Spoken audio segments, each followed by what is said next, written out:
Sederalun Komite Nasional Pemuda Indonesia atau KNPI Kota Banda Aceh mengumpulkan darah sebanyak 72 kantong.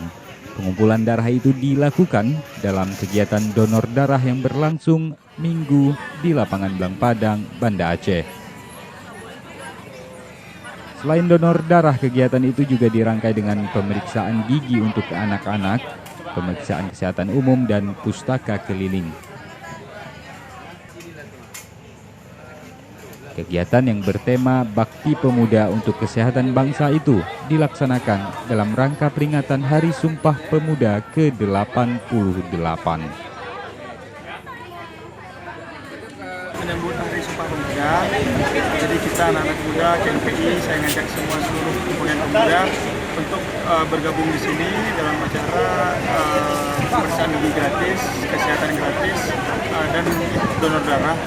Terus kita juga ada menyediakan untuk adik-adik dalam pustaka keliling. Dari Banda Aceh, Muhammad Nasir, Serambi On TV.